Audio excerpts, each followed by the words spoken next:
White people have always been at war with nature, and history proves it. For thousands of years, civilizations across the world have lived in harmony with their environments, building societies that worked with the land rather than against it. But white European societies took a different approach. They declared war on nature itself.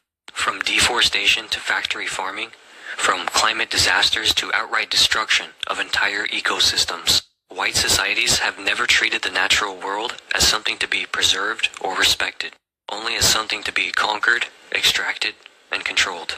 White people saw nature as an obstacle, not a home. Early European settlements were built on environmental destruction, while indigenous societies in Africa, Asia, and the Americas built homes, farms, and cities in ways that worked with their environments. White Europeans raised forests, overhunted, and exhausted lands at unsustainable rates.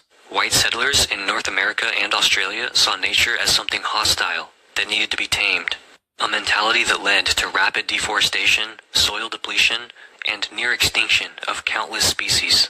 Unlike African, Asian, and indigenous cultural techniques, which prioritized soil health, water preservation, and biodiversity, white European farming was built around short-term exploitation, leading to repeated environmental collapses. The climate was white people's first enemy.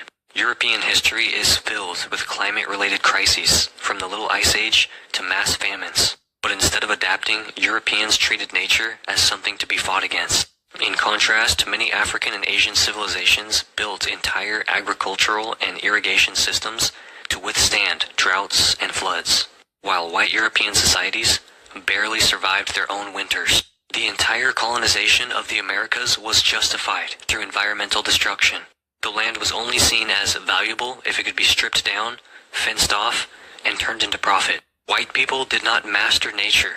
They fought it, and in the process made their own environments worse. The Industrial Revolution was just organized environmental warfare. Europeans burned through forests, poisoned rivers, and polluted air at paces that no civilization had ever come close to before. Unlike African and Asian metallurgical techniques, which often integrated sustainable resource management, white Europeans tore through resources without a second thought, leading to mass deforestation and ecological collapse. White-run factories pumped so much pollution into the air that by the 19th century, entire cities were unlivable. European capitalism saw nature as something to be bought, sold, and destroyed for profit, a total inversion of the way many non-European societies treated the land. The demand for industrialized agriculture led to monocropping, soil erosion, and mass extinction of entire plant and animal species. Instead of recognizing environmental limits, white industrialists kept expanding, leading directly to today's climate crisis. White civilization did not progress. It just burned through resources faster than anyone else. White people broke the planet, then pretended to save it. The same white societies that led deforestation, pollution, and species extinction now act like they're the ones saving the planet. Western conservation efforts often ignore indigenous knowledge, favoring white-led environmental movements that focus more on guilt than real solutions. Instead of restoring the ecosystems that they've destroyed, white environmentalists push for solutions that maintain control, like carbon taxes that don't stop destruction. They just price it differently. Indigenous land management techniques like controlled burns, rotational grazing, and agroforestry were ignored by white scientists for centuries, despite their success.